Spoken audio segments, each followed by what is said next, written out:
And hello again, folks. We're here with Turning Point on KPFZ 88.1 FM, Lake County Community Radio. And after we do an introduction, we're going to have Sheriff Brian Martin, the Sheriff of the County of Lake, and we hope to have a good conversation. I would ask, though, that you rest your instruments today. We probably have a lot to talk about. We may not get to the phones. I'm thinking we won't get to the phones. So just hang in there, and hopefully we'll have a good show for you. Picture this. A group of politicians from the 13 American colonies come together in this building, right here, to plot what turns out to be a revolution. A contentious Continental Congress needs to set forth some convincing reasons for declaring war. Congress turns to a brilliant 33-year-old aristocrat from Virginia, Thomas Jefferson. In a matter of days, the red-haired wonder writes one of the most celebrated manifestos for human freedom and self-government in the history of Western civilization. The Continental Congress authorizes Philadelphia printer John Dunlap to print 200 broadsides, poster-sized sheets. The document, unsigned, is then rushed to waiting horsemen who put it in their saddlebags and gallop throughout the colonies. See, if this revolutionary war is to be won, thousands of farmers and tradesmen must be persuaded to take up arms and fight. And they do. And not many people realize it today, but scholars believe Jefferson intended for the Declaration to be performed and not just read. Its words and rhythms were written to be spoken in proud and defiant tones in grand public places. It's a safe bet that the Continental Congress never had in mind a performer like me, that is to say, a black man. Thomas Jefferson was not ignorant of the problem of slavery, of course. He called it a moral and political depravity, and in the original draft of the Declaration denounced the slave trade as a cruel war against human nature itself. But Congress thought better of this particular item and deleted it. In fact, there is no mention of slavery or black people or of women, for that matter, in this preeminent statement on the equal rights of man. So it makes you wonder, how could a man who himself held slaves write with such incredible passion and eloquence about human liberation and the promise of a democratic republic? Why, some may ask, do I bring up such embarrassing truths on this glorious occasion? I answer, the real glory of the Declaration of Independence has been our nation's epic struggle throughout history to close the gap between the ideals of this remarkable document and the sometimes painful realities of American life. The Declaration symbolizes the birth of our nation, of course, but also the constant struggle to achieve its ideals. Consider, the words of this document inspired the French Revolution in 1789. 200 years later, the revolt of Chinese students in Tiananmen Square. It inspired Abraham Lincoln to issue the Emancipation Proclamation, Martin Luther King Jr. to fight for civil rights, and women's suffragettes to fight for the vote. This business of fulfilling the Declaration of Independence is a difficult struggle, but it is also an ennobling struggle. Jefferson called the Declaration an expression of the American mind. It is why this nation is so great and why I am so proud to be an American.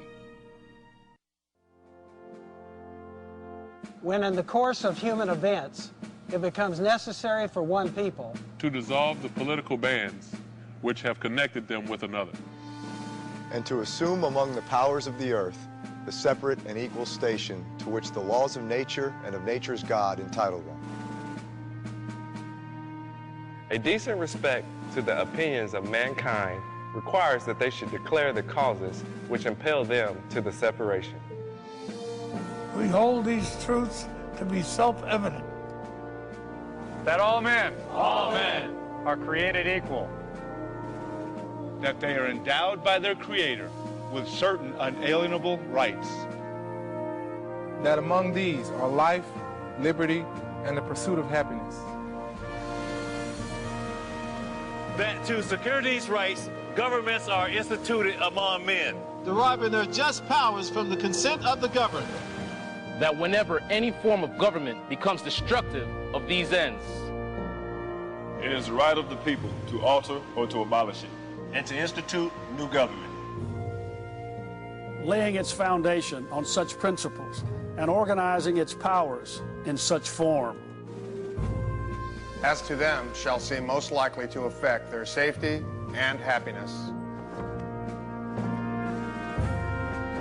Prudence, indeed, would dictate that governments long established should not be changed for light and transient causes.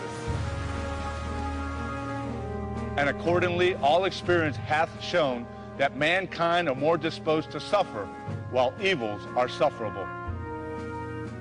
And to right themselves by abolishing the forms to which they are accustomed. But when a long train of abuses and usurpations, pursuing invariably the same object, evinces a design to reduce them under absolute despotism, it is their right, it is their duty to throw off such government and to provide new guards for their future security.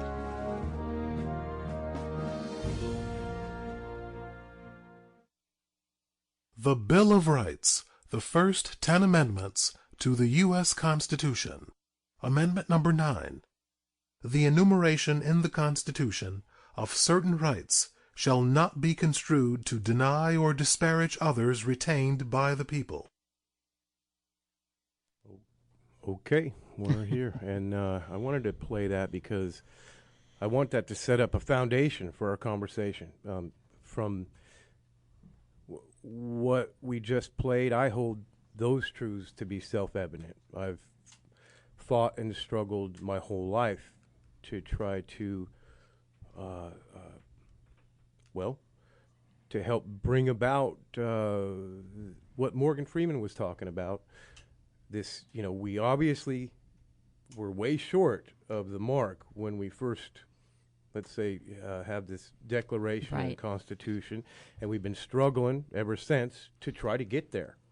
And it's a continuous struggle. It's not over yet. And so from my self-evident truth, what you just heard was an introduction to the Declaration of Independence, which tries to explain the existence of the Constitution. And the core point that I hold dear is that it tries to explain and acknowledge that humans are born with certain rights, naturally endowed with certain rights. And so our guest today is probably the person most responsible in the county for protecting those naturally endowed rights, which has got to be a tough job, especially when you have laws that come down the pike that you are supposed to enforce that, let's say, don't necessarily acknowledge those rights in every circumstance, which I would think put you in somewhat of a conflict at times. That's just my guess.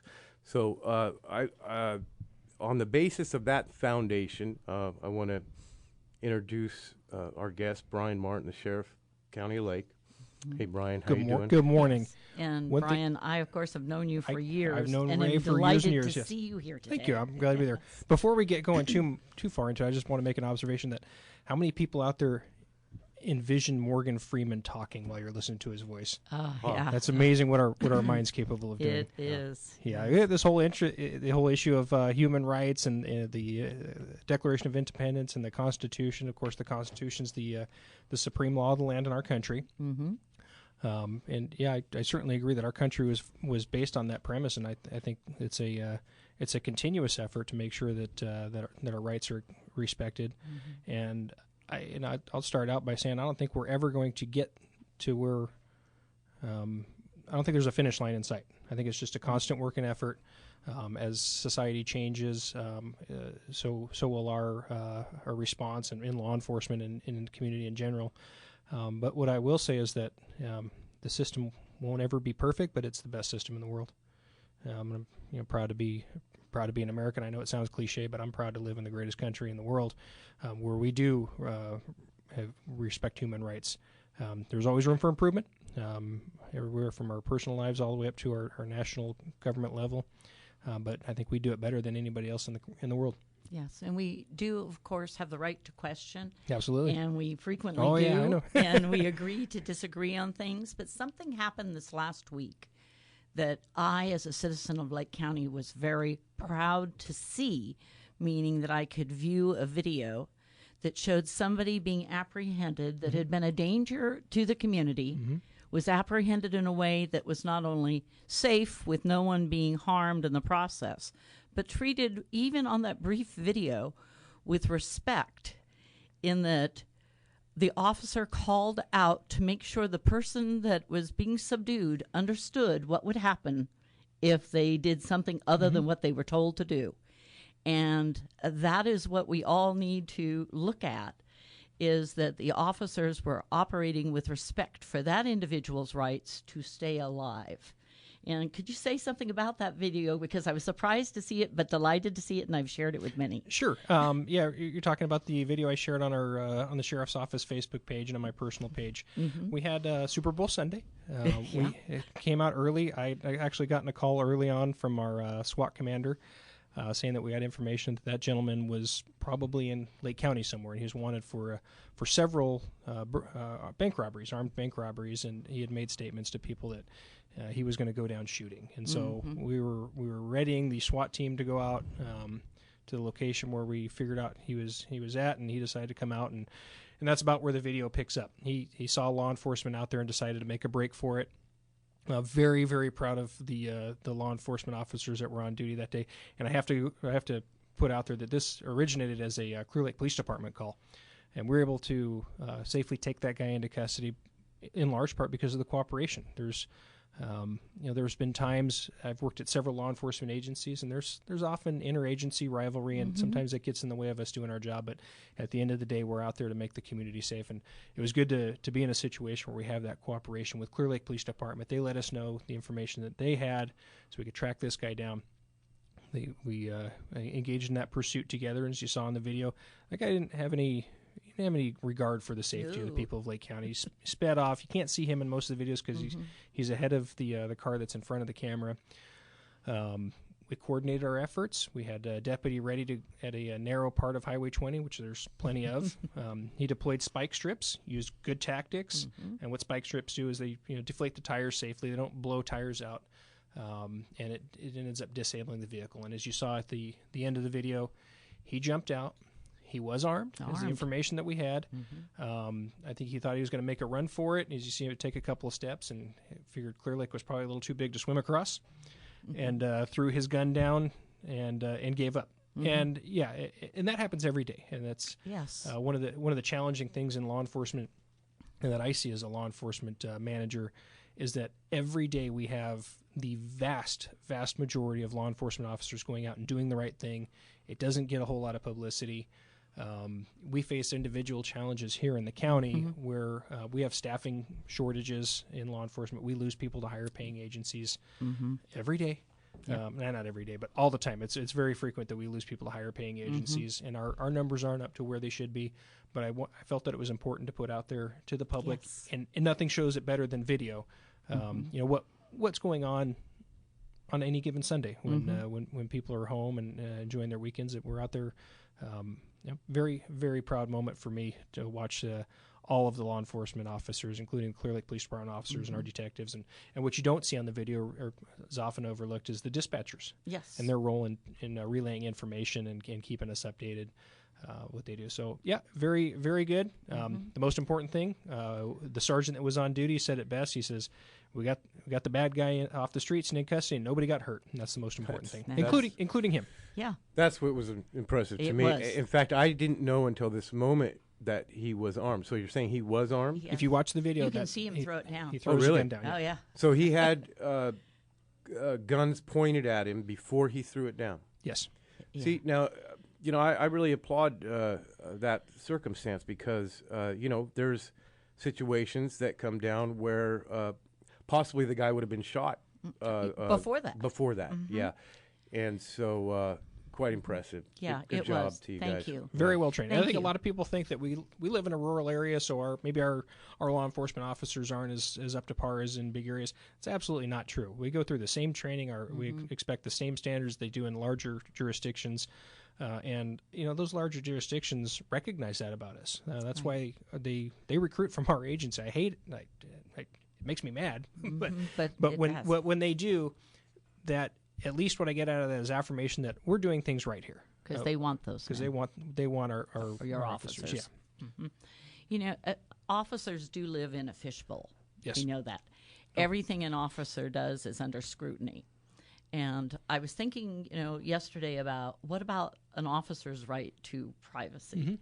The same rights that we request. A lot of times, officers don't think they're experiencing. From my having talked with officers, I've worked close to law enforcement numerous times in my life. I worked in juvenile corrections for 12 years, so I saw lots of officers, and I know lots of them. What do you think the burden emotionally is of living in that fishbowl for officers? It's challenging sometimes, and I think everybody that goes into the field understands that. You have your personal life and your public and professional life, and certainly in the courts have ruled, and I agree with this, that we are held to a higher standard. We're held to higher standards even in our private capacity because we're entrusted with the duty to enforce those laws. So we can't run around and violate the very same laws that we're obligated to enforce. So there does come a degree of extra scrutiny in law enforcement. In a small community like this, there's extra challenges too because we don't take off the uniform and become anonymous. No. We go in the stores and people recognize us. They go, hey, there's Officer so-and-so or Deputy so-and-so. Hi, how you doing? We interact with people that, and I've had this happen plenty of times where I interact with people through my kids' sporting events. Yes. Their parents too. And, what my goal has always been throughout my career, and this was instilled in me at a very young age by my father, is you always treat people respectfully. Even when you're doing something to them that they don't like, they're not enjoying it. If you treat somebody respectfully and respect them as a person, you address the acts or the actions, the conduct, and not them as a person. They're not going to like it, but 9 times out of 10 they'll understand it and they'll respect you. And I can't think of any time where somebody's said I hate the way you treated me.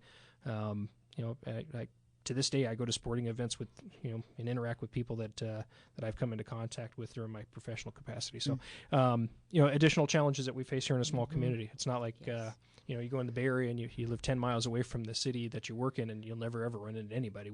We see people here on a daily basis. Every day, yes. We talk a lot on our show about values. If you've ever had the opportunity to listen to us, he's probably way too busy. Yeah, we've seen his calendar. We're amazed he's here. And if you ever did, you would know that that's what we primarily talk about, our rights and values.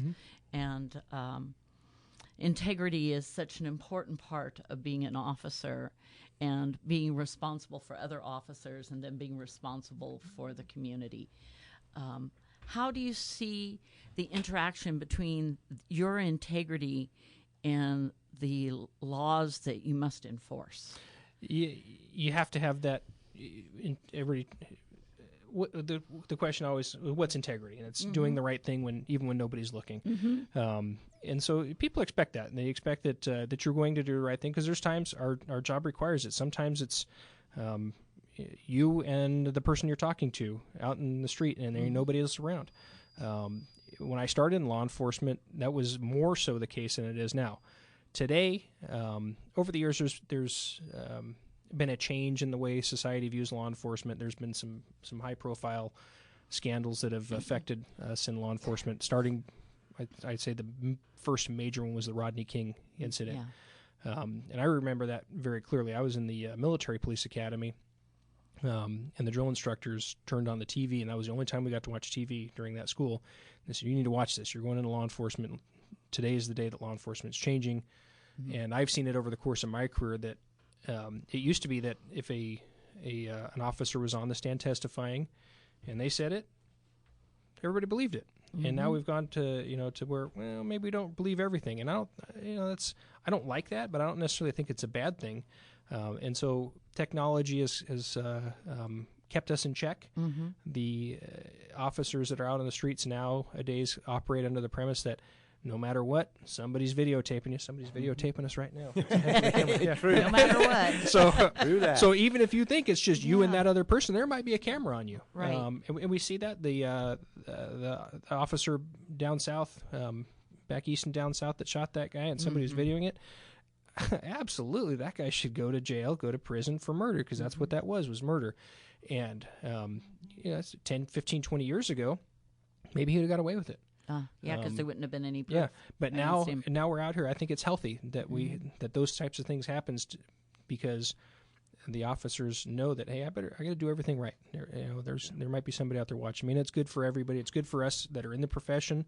The people that are doing a good job every day don't want bad cops. They don't want bad cops on the force, probably even more so than the general public, because one bad apple really does do the barrel. Does the whole barrel. It tarnishes everybody's reputation, and there's always that question. And I don't want those people in the law enforcement career field either. Right.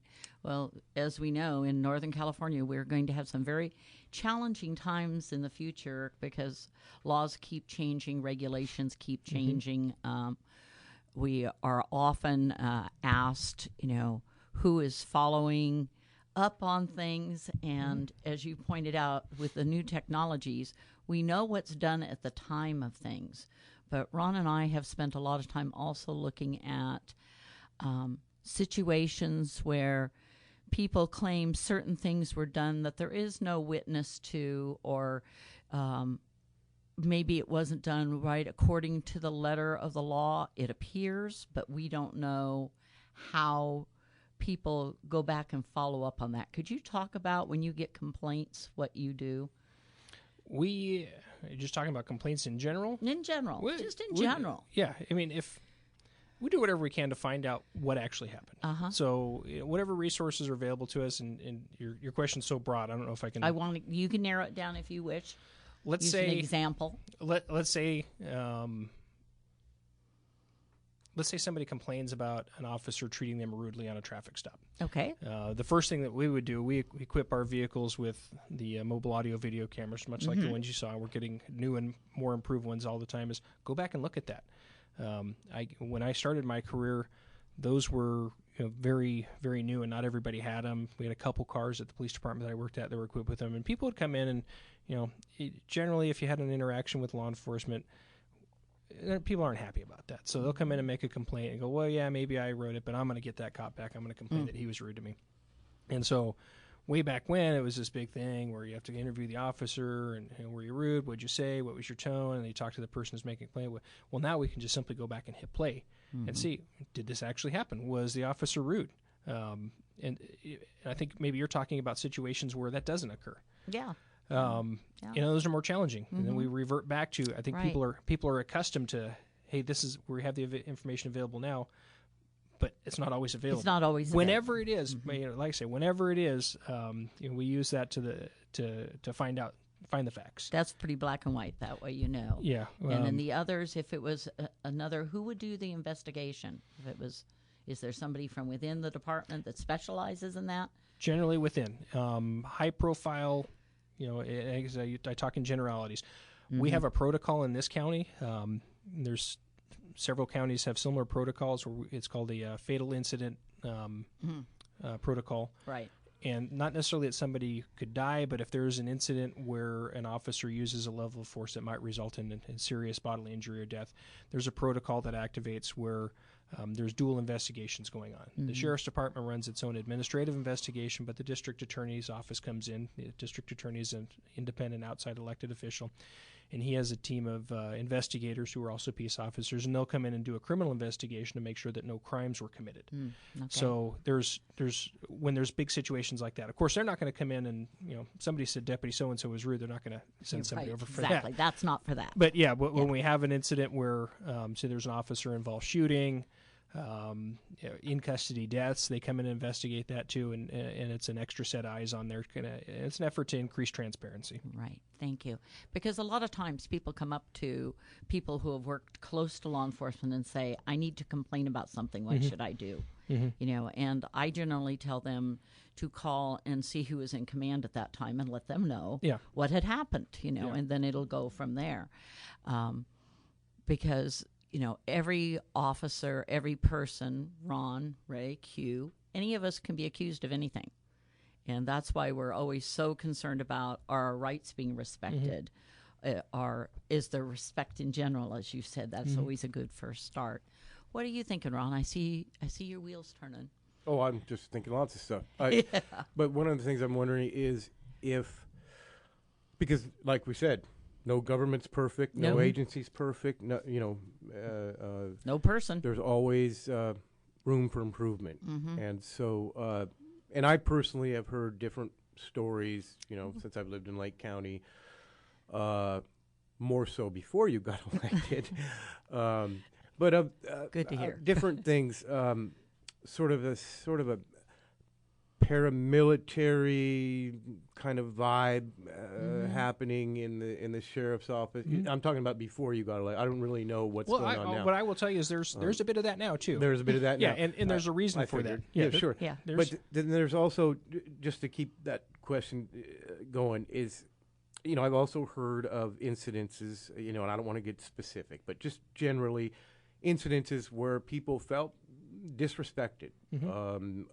And so is there any kind of, let's say, re-upping on the, sensitivity, respect type training? Right. Do we get a refresher course every once in a while? How does that go? One of the ongoing trainings that all peace officers, and ours included, go to is what's called a tactical communications course. And it's a block of instruction that the peace officer, the California Commission on Peace Officer Standards and Training, on basically how do you communicate effectively with people. And it's, anybody, it's easy for some people, I guess it's easy to be rude, but there's ways that you can get around that. If you have an issue, and this block of instruction goes into how you talk to people. Because there's different ways to send different messages. I think a lot of people think, well, my words mean this, and to have somebody sit down and go, well, your body language is telling me something different, and your body language is much more important during communication than the spoken words. So those go on. Back to the paramilitary. There's law enforcement everywhere. I think you're going to see we have a rank structure that's loosely based on the military rank structure, and there's order and discipline that's to be expected from law enforcement. And there's when lawful orders are issued by commanders, we have an expectation that they're followed, and they're followed immediately. Not necessarily without question, but we expect that you follow. And if you have a question, we can answer the question as to why it was later. And the reason for that is because lives can be on the line. Yeah. And if somebody's going to question, hey, we need you to go over there. There's a lady screaming, and we can't have deputy sheriffs questioning, well, maybe she's screaming because of this, or maybe this, that, and the other. We need to get over there and do that, and then figure it out later. Yeah. And so for the paramilitary end of it, there is an expectation. It's not as rigid as in the armed forces, but there is an expectation that there's a rank structure, there's a chain of command that's established, and there's an expectation that lawful orders are to be followed.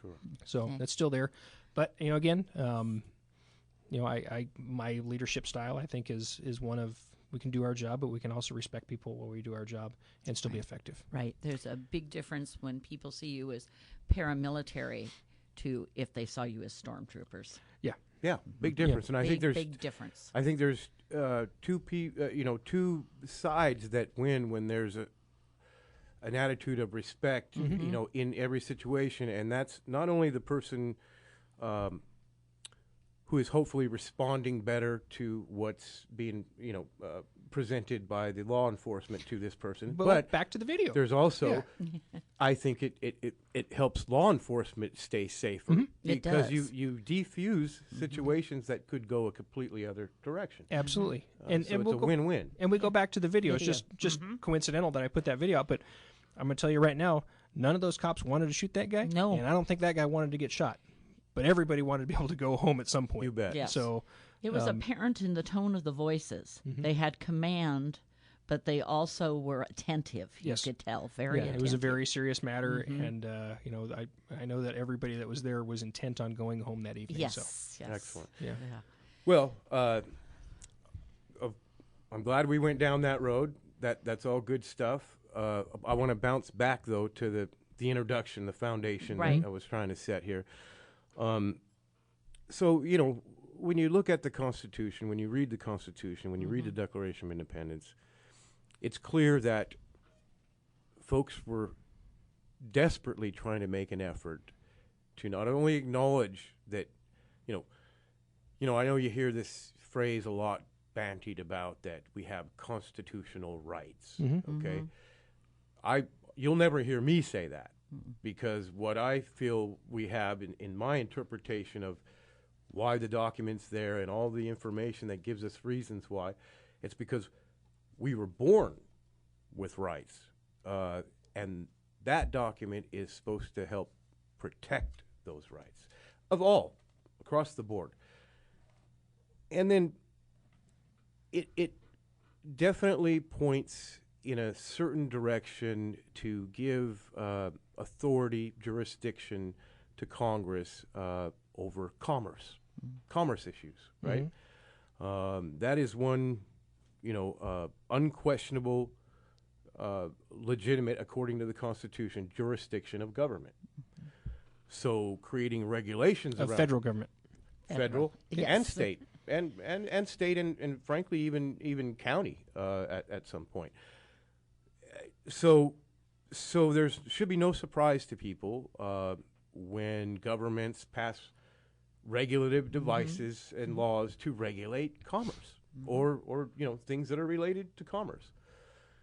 Where I personally have a problem is where I think government bleeds outside of that jurisdiction and then starts treading on those naturally endowed rights that we're supposed to be protecting.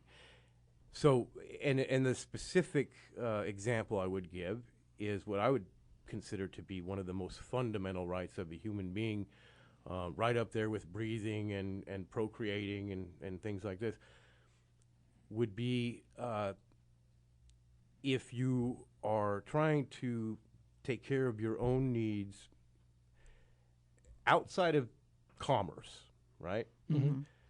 So now let's say you're in your yard and your property and you're growing carrots, Brussels sprouts, whatever in your garden, cannabis for your own needs, right? Now, Not for commerce. Not for commerce. So now the way I feel about it personally is that a couple of things have gone on. One, in the overreach of government jurisdiction in that respect, where basically anything in that realm is sort of dubbed commerce. So it's like a general intent situation if you're growing cannabis, for example.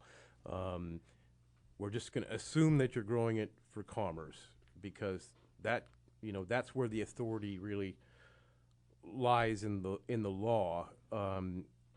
Even though if you're just growing it for yourself and you're not a qualified medical patient or whatever, you're still in violation of the law. So where I'm going with this is that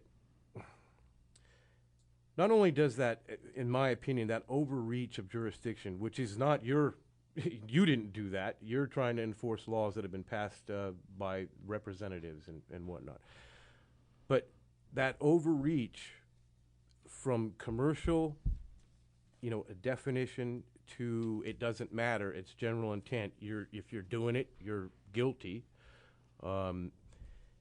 is what creates the dynamic of a situation where a thing gets outlawed, it turns into a black market, gets more valuable. People start killing each other over it.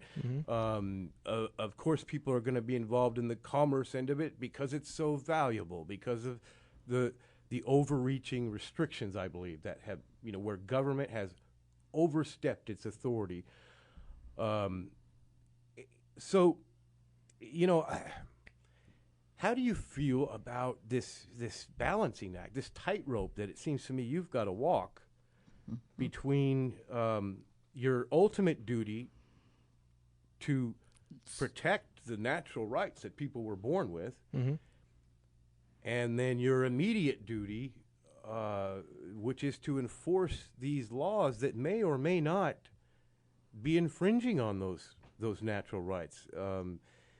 And I know it's not necessarily your job to interpret the difference, Absolutely.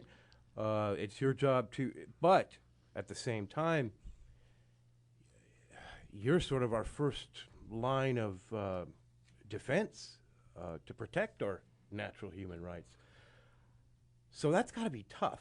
I mean, can you just throw something back at me? A very broad question. Yeah. What I will start by saying is that this is one of those things where we disagree on. I don't agree that it's a human right to be able to grow cannabis, agricultural products or whatever.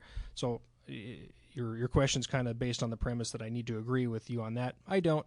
My job is to enforce what the laws are, and the majority of society agrees that maybe there's responsible regulations are necessary to help us deal with this. I don't know whether or not. I think legalizing it nationwide, I think would go a long way to taking away the profitability, which leads to the violence that goes along with it, which is the concern for the majority of people. I've said for a long time, I won't say anything different now than I said while I was running it. Marijuana use is not the problem as far as violent crime is concerned. It's the profitability of marijuana that causes us problems. There's other issues that come along with it, other social issues, medical issues.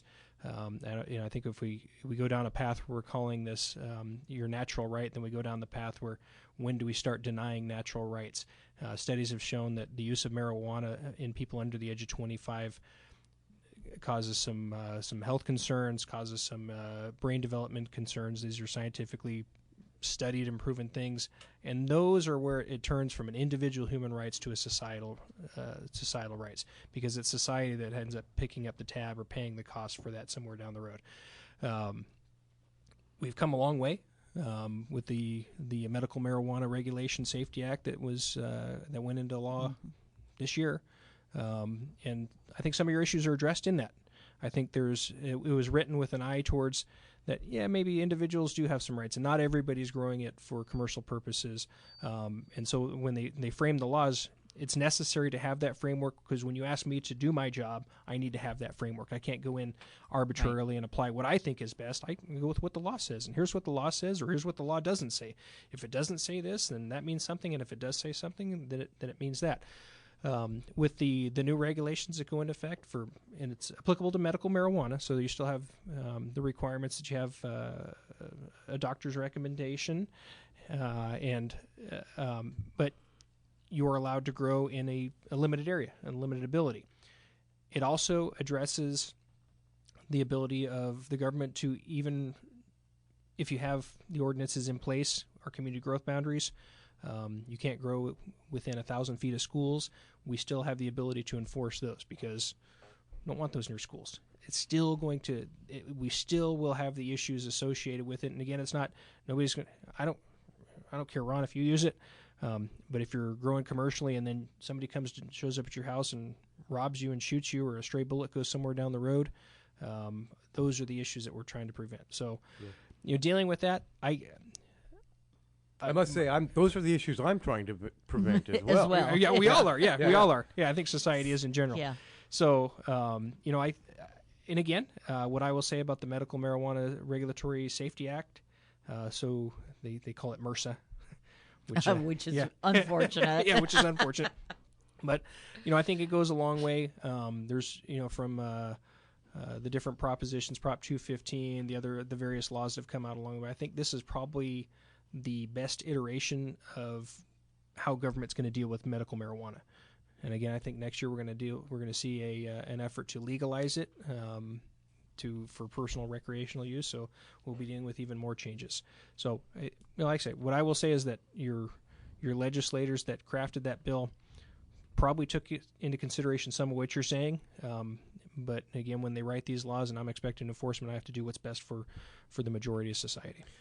And we appreciate that. Yeah. And you know, but I wanted to, I guess, sort of explain better my position that you stated that we possibly disagree on. But I think if it's thought out deeper, we may not disagree. We may still disagree. You're not going to change my mind. But yeah. the point is that if government has the authority to tell you, because for me it's not about the cannabis plant, but if the government has the authority to tell you what plants you can grow and can't grow for your own use. How do you feel about GMOs? That's different, and the reason is different. Why is that different? And here's why it's different. You're talking about patented genetics. Puts it in a whole different frame of law. So what we're talking about here is what about when we're your talking naturally about occurring what about plants? these hybrid strains that have been developed over the years? This isn't the marijuana that we're dealing with, isn't the weed that was growing 20, 30 years ago. It's been developed and cultivated for its different various properties. What's different about that? Well, here again, we're sort of taking it back to a specific plant. And I want to go back to the jurisdictional question. I believe government, the Constitution, no question, instructs that government has jurisdiction to regulate commerce. There's no question about it.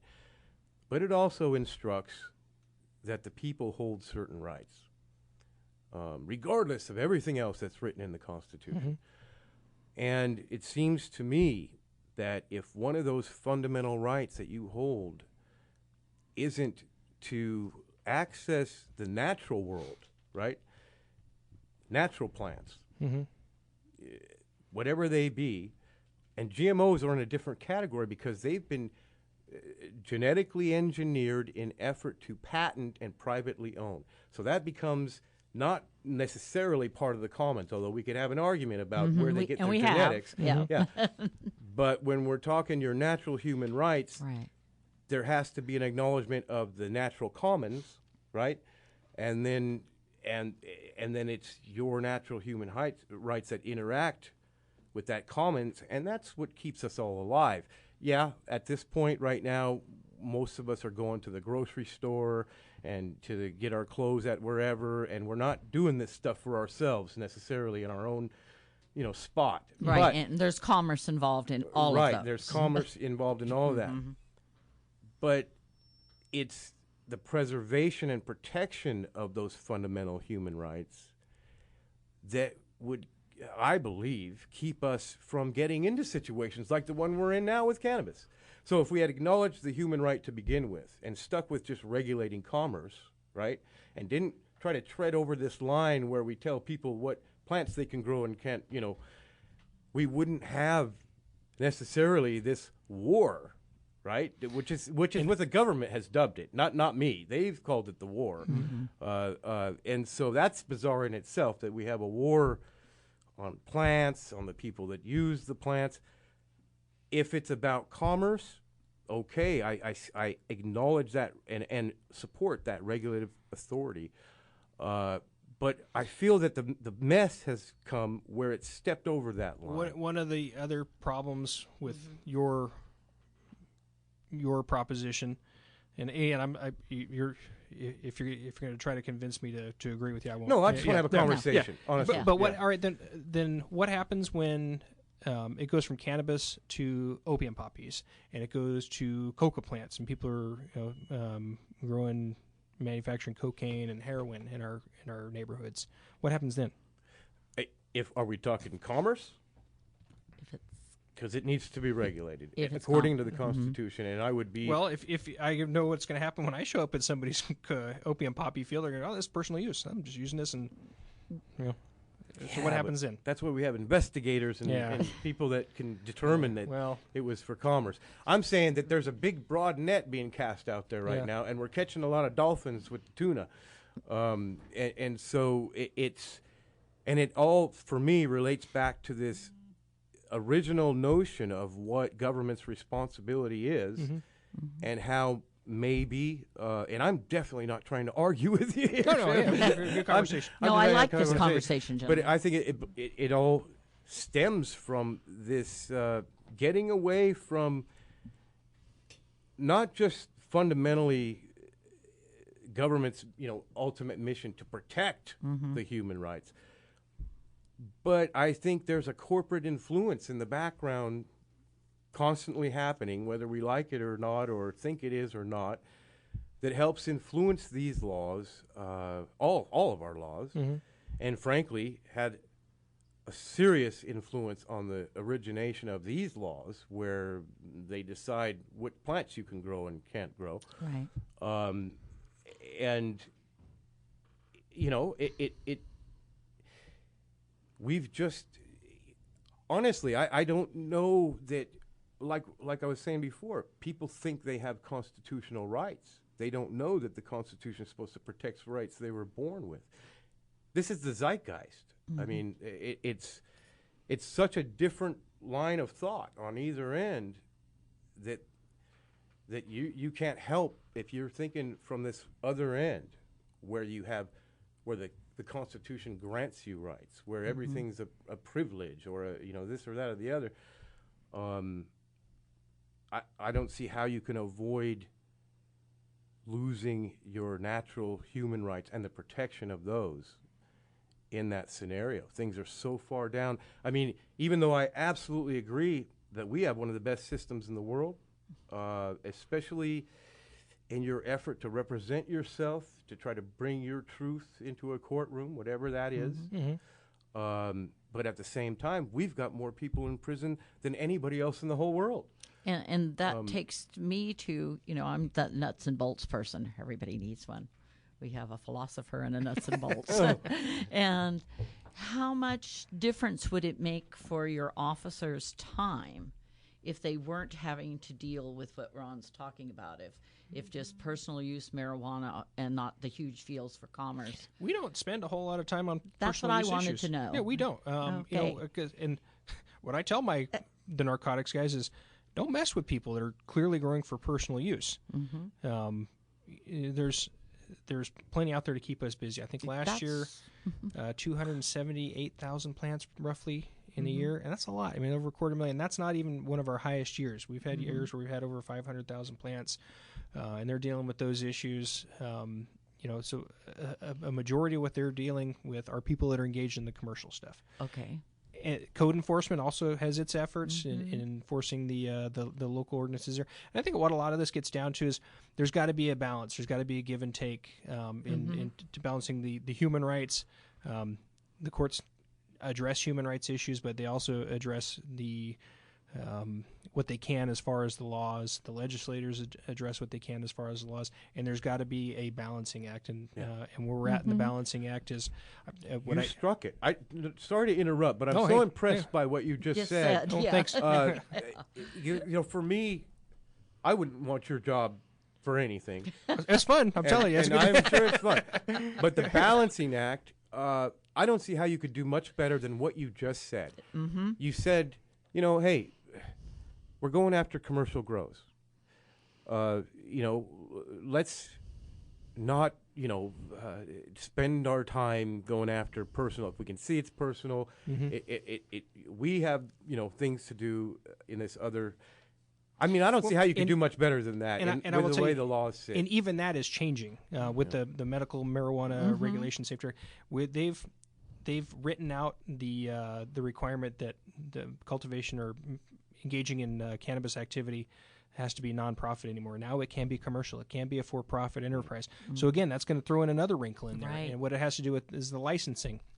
And so when I talk about the issues of whether or not they've addressed people with your concerns, like I just want to grow for my personal use, it didn't go so far as to say you can just grow, whenever you want. You still have to have the medical recommendation, and you can grow in a 100 square foot area, and you don't need a license. Anything above that, and this is good for us because it's kind of given us some bright lines. There's been a lot of ambiguity, a lot of discretion. Different jurisdictions have different things going on. But now the state's come down and said, hey, if you're going to engage in commercial cannabis activity, you have to have a license. If you don't, you get in trouble. But if you just want to grow for your own personal use, or if you're a care provider for somebody else, you can grow and you don't need a license, but you can only grow so much. Right. And you still have to comply with whatever the local jurisdiction says. So, see now, a lot of it's been addressed. And in my in my world, I would have made that a little different. I wouldn't have put an arbitrary figure on what people can and can't grow for their personal use. What I would have taken that down to is, are you harming the environment? Are you causing a problem for your neighbors? Things like this, where you can identify a problem. In that other scenario, it's more of an arbitrary just decision. That I think what you're describing is more arbitrary. Are you harming the environment, causing problems with your neighbor? Well, maybe you're harming your neighbor, you're causing problems for your neighbor, but they don't want to say anything because they don't want to make it difficult for you, or they're afraid of retaliation. So for me, for a law enforcement perspective or a regulatory perspective, it's real easy to go out there and say, hey, you got a 10 by 10 area, you got a 5 by 20 area, anything bigger than that, you have to have a license. Right.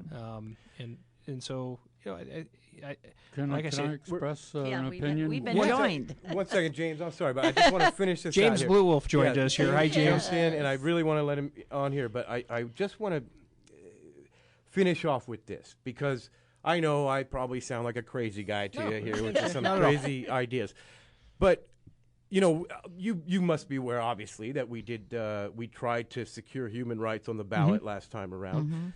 And I can tell you, I was out on the street getting signatures nonstop. And I can tell you that a good many of the folks that signed and voted for that can't stand the cannabis plant. They didn't want to have nothing to do with it. I had a couple come up. They assumed it was about cannabis when they first saw the thing. We got to talk for a second, and I helped them to understand it really wasn't about cannabis. It was about your fundamental natural rights, your freedoms. And then I never expected this, but those folks that are so anti-cannabis that would have you going around taking every cannabis plant out of this county turned around and signed our initiative to put that on the ballot. And I'm pretty sure they voted yes on it because it was about freedom and human rights. Because, and almost 6,000 people voted yes on that. So it's not really just me that has this notion that we do have some fundamental human rights. I just wanted to get that out there. And that's where I want to break into this, because I want to separate this completely from any of the drug issues. My particular point of view is that all the drug issues have to do with health and safety issues, and that's where it should be at. It should be involved with that and have nothing to do with criminality. But that's my only opinion. That's my opinion, and there would have to be some criminality involved in order to control it. My particular interest is in the fact that, as Ron has described in the past, the constitutional rights basically have to be defined somewhere in the law in order to really be recognized because of that arbitrariness that you were just talking about. In a number of the Midwestern states now, it's illegal for you to grow a garden in your front yard on property you own. Okay? Now, this has nothing to do with GMO. It has nothing to do with those other things we're talking about. We're talking about a legal control of people's rights to grow food. Okay? Now, my particular view on this is that for me, it's a religious freedom. As a Native person, and our particular belief is that no human being has the right to control the things that we must use to support ourselves that we get from the Mother Earth, whether it's food, the things for shelter, and all those things. And in every place where the law has usurped our right to gather those things for ourselves and make a life for ourselves, our religious freedoms have been infringed upon, because that's a part of our religion, is that the earth has been provided for us to do that. Okay, the GMO situation is a totally different one that we could discuss, but anything that relates to profit or commerce, I believe, is something that has to be looked at suspiciously from my point of view. And regulated. And there is a difference between genetic alterations in a laboratory with using chemicals, for instance, coating seeds with certain properties so that as they grow, they will either make themselves not viable, they can't be collected, passing laws that control the people's ability to trade seeds. All those aspects of it are infringements upon the people's rights to maintain a supply of food, or the ability to supply themselves food in the event that the current systems were to either break down or become available to people. And so for me, this, and I kind of co-sponsored this bill or this thing that we put up. If there was a way that I could convince Ron to separate this completely from the cannabis issue and the poppy issue and all the drug kind of issues that we have, and just make it about food, I would. But the fact is that the United States government still considers cannabis to be a strategic food product. Yeah.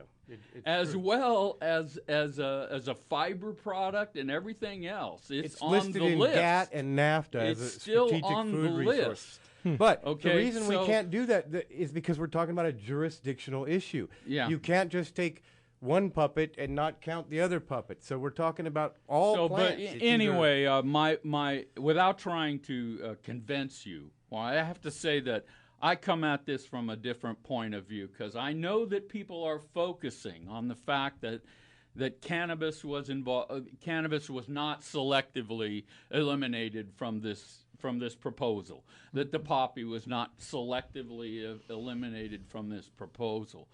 But my basic concept of this is that I can already see encroachments by the legal system on our ability to trade seeds. And I'm talking about tomato seeds and corn seeds. I already see an infringement, a legal infringement in certain states about people simply being able to grow their own food on their own land.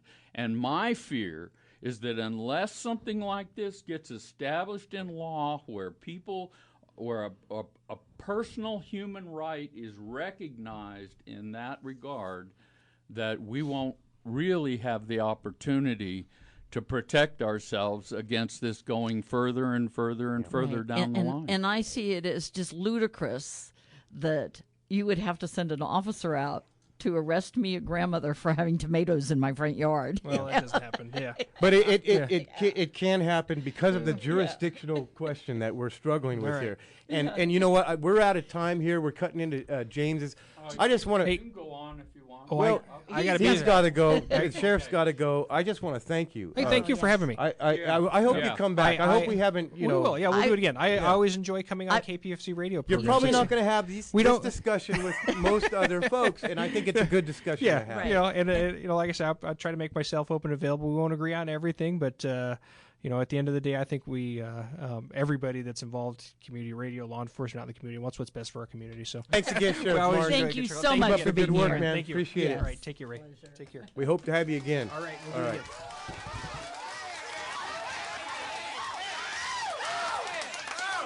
Hold it. Listen. I can make it rain.